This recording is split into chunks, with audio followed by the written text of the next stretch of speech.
Hello guys, kasalukuyan po kami nasa ospital ngayon. Sige po, nasa ospital.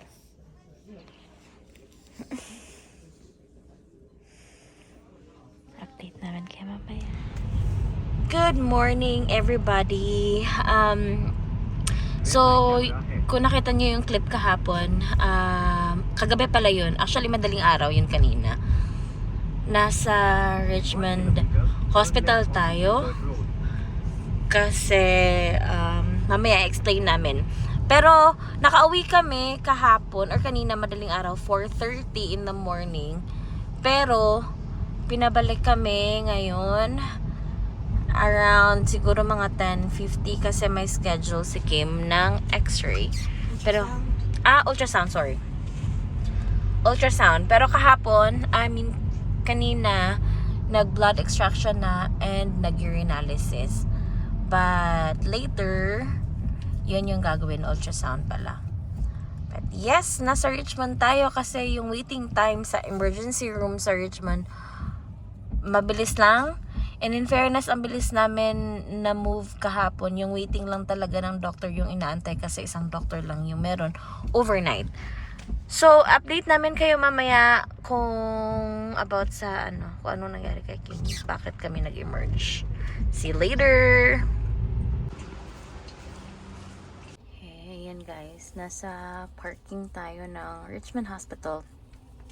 Drinap ko lang si Kim kanina kasi bumili ako ng food. Bumili ako ng food namin sa McDo kasi hindi pa kami nag breakfast. And medyo maulan. So baka magutom siya pag balik niya. I mean for sure magugutom siya kasi ngayon nga gutom na daw siya. But right now she's undergoing I think nagsastart na yung ultrasound niya. Di pala x-ray yun. Sinabi ko ba kanina na x-ray? Yeah, ultrasound. But mamaya pag nasa bahay na kami, ikakwento namin sa inyo kung bakit andito si Kim. Yes, look at that. Very makulimlim and maulan.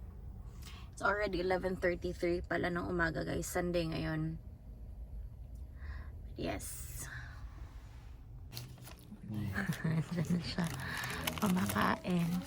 So, kanina akala ko hindi na lang ako papasok. Pero, kasi baka matagalan. So, pumasok na lang ako. Kasi gutom na daw siya. Nasa emerge pala kami ngayon. Nag-aantay ng results. Alright guys, nakaalis na tayo dun sa emergency room. Emergency dun sa hospital. So far lahat naman ng tests ni Kim normal, but they just couldn't check my appendicitis. Yeah, hindi lang nila ma-check yung appendix nila. So hindi nila ni-rule out yung appendicitis kasi hindi naman nila nakita.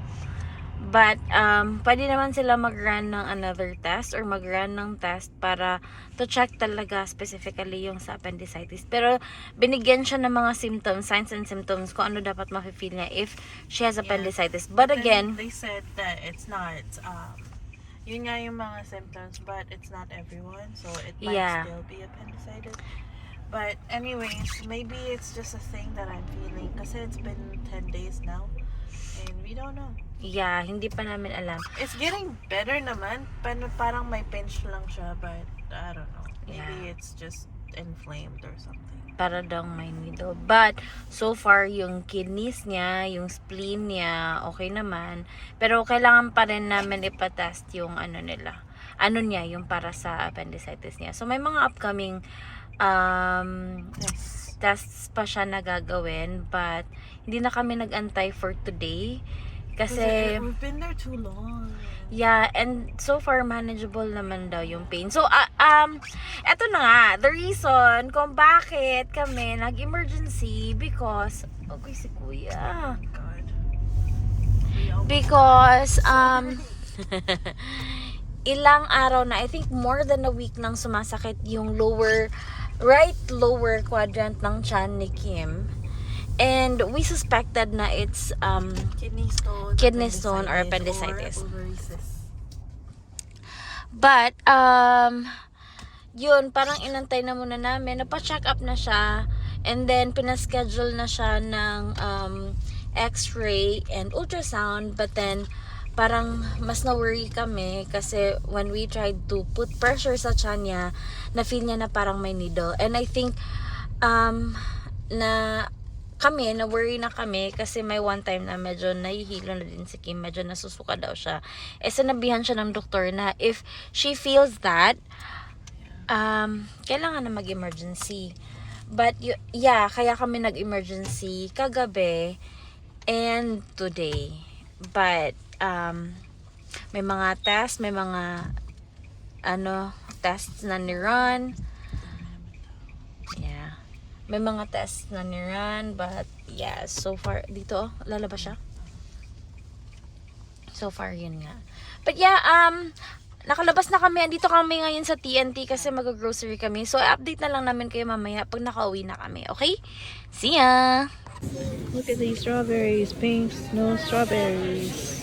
Bili tayo ng fruits.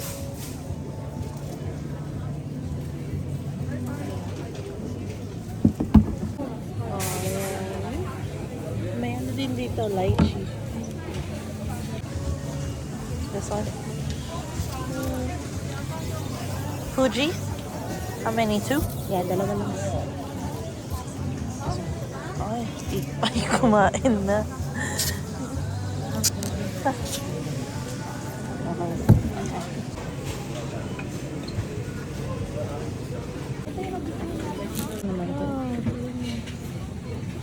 Dami nilang stock ngayon, no? Yeah, madam. Okay. I am, forgot. Pupunta ng church. Ako kumakain lang muna kasi I'm so hungry. Ayun na siya. Nasa, ano pala kami? St. Albans Parish. Alis na kami. Paalis na sa church. Ayan o, my Sisters Crossing sign. So funny. Oh my God. Alright, guys. So, nasa bahay na tayo. And, so malay sa camera kasi nilalagay ako sa mukha ko. Okay, so nasa bahay na tayo. And, so bakit nga ba? Bakit nga ba napunta si Kim sa emergency? Because, more than a week nang sumasakit yung tiyan ni Kim. And, sorry kasi nandito siya. And medyo concerning and alarming na din siya for us kasi on and off. And ang dami na naming hinala kung bakit. Ang dami na naming haka-haka kung bakit sumasakit yung tiyan niya. So pinapa-describe ko sa kanya kung saan ba yung sakit niya. Nasa lower right quadrant daw ng tiyan niya. So, kung saan yung appendix mo. But, nagduda din kami na baka sa kidney niya kasi dati naman si Kim may kidney stones. Pero, sa left naman kasi yung kidney. But, who knows? Kahit saan naman siguro na banda ng tiyan, lahat sususpetsahin mo kung wala kang alam kung anong nangyayari. So, nag-observe kami hanggang sa nag 1 week na, wala pa rin, ganun pa rin yung nafe-feel niya. On and off pa rin yung sakit ng tiyan niya. So, kaya nag-decide siya na magpa-check up na. Ngayon, nung nagpa-check up na siya, nakausap niya yung doctor and then, parang, binigyan siya ng parang requisition for laboratory, for x-rays, both x-rays and ultrasound. Pero yung available na x-rays and ultrasound sa March pa. So, akala namin, okay, so baka hindi nga lang urgent kasi ganito katagal yung waiting, blah blah blah. But then, kahapon, yung medyo na-feel niya ulit yung pain, nag-decide na kami na pupunta ng emerge. Kasi during sa time na, di ba? During sa time na nagkausap sila ng doctor niya, nung nagpa-check up siya, sinabihan siya na if makaka-feel ka na medyo nahilo ka or nasusuka ka, just go immediately to emergency. And yun nga yung nangyari. Medyo concerning lang siya for us kasi paulit-ulit, so on and off yung sakit. So ato na nga, ayun na nga, nagpunta kami ng emergency kagabi, mga around 10 ng gabi, pero pumunta kami ng Richmond Hospital kasi yun yung may pinaka Mabilis na waiting time. So, Yeah. ayun, nagpunta And kami doon. also, kasi, yung ibang available na emerge is downtown, tapos yung sa New West, Surrey, and I think that's it, Ready? mostly Vancouver, basta at least one each city. Yeah. Tapos, I've been to the one in Surrey, and no offense to Surrey, pero like just an observation. Nung nandun ako, ang dami kasi mga like sketchy na mga tao na parang may sumisigaw, may super drugged up, and then Yeah, so medyo ayaw niya na doon. So, napunta na lang Yeah. kami ng Richmond. tsaka masyadong malayo na yung Richmond. I mean, yung Surrey. Yeah. So, ayun na nga, nagpunta kami doon and then we waited for maybe siguro mga 4 hours. Pero, nakunan siya ng blood tests, nakunan din siya ng urinalysis. And, after nun, na-check naman siya ng doctor, sinabi na so far wala naman nakita sa wala naman nakita sa urinalysis niya and sa blood test niya.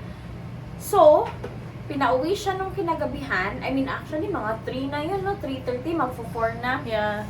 Pinauwi kami, and then, pinabalik kami the following day kasi Umaga. nag-request for Not the following day, the same true. day, just The same later day. in the day. So, nakauwi kami at 3 o'clock. We saw the doctor at 3. We went home at like around 4. 3:30. We got home at 4. And then, we went back to Richmond Hospital at 10 Kasi nag-request sila ng for the ultrasound. Yeah. But they didn't see anything in the ultrasound. Everything was normal. My blood tests were normal, and my pee was normal. But they did say they can't rule out appendicitis because there's something that's hurting, and the appendix you can't see in the X-ray. ultrasound, but you can see it in the x-ray. And they don't want to do a CT scan on young people because that's a lot of rays, radiation in the body, and that's not very good. So they would only use it if it's totally necessary. But in my case, it's not like life-threatening because the pain is not that bad. So then they just they left the decision up to me if I wanted to if I wanted to stay and get checked more. But ang tagal na namin dun, guys, kaya parang na-feel ko na, well, it's not that bad anyways. Yeah, I mean, sinabi naman ng doctor na it's not no risk. Low risk lang siya. So, nag-explain siya about appendicitis, na kaya hindi nila ni-rule out yung appendicitis kasi nagsabi siya ng mga signs and symptoms if may appendicitis yung tao. But then, It's not everyone. yeah, like, siguro some cases, may mga rare cases talaga na hindi mo makikita agad. So, hindi nila ni-rule out totally yun. So, ngayon, yung mangyayari, since may upcoming schedule naman si Kim na talaga originally, aantayin na lang namin yon para at least may second test or second opinion. Unless Yeah. something else is painful to the point that I can't move or Yeah. it's unbearable, then we're gonna go to the emerge, and maybe that's a confirmation that it is appendicitis. But in the meantime, nothing is really happening, so we're just gonna chill. And if I have pain, which I still do, I'm just gonna take Advil or Tylenol for it. Yeah. So, kaya, nagpunta kami ng emergency. Yun yung kwento namin kung bakit kami napunta ng emergency. kagabi. But yeah, we haven't been able to parang update you guys with last Friday wala kaming vlog. Yeah, kasi wala akong I was trying to figure out my my feelings kasi nga parang na-worry na rin ako, like I felt anxious na baka my pain tolerance is just super high na hindi ko na talaga ma-feel kung it's really painful. So I was second guessing myself, I was gaslighting myself that no, maybe it's not that bad. But I think last night or this morning was a confirmation that it might not be that bad. So yeah, we're just gonna chill and see how it goes, I guess. Yeah. Are you gonna open that one? Yeah. It's not sweet yet. Sure ka ba? Yeah, it's still hard. Ito na.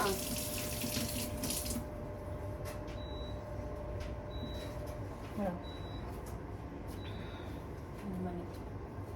Okay, well, anyways, ang kakainin namin for dinner is spam musubi and some leftover sushi bake from Angelou.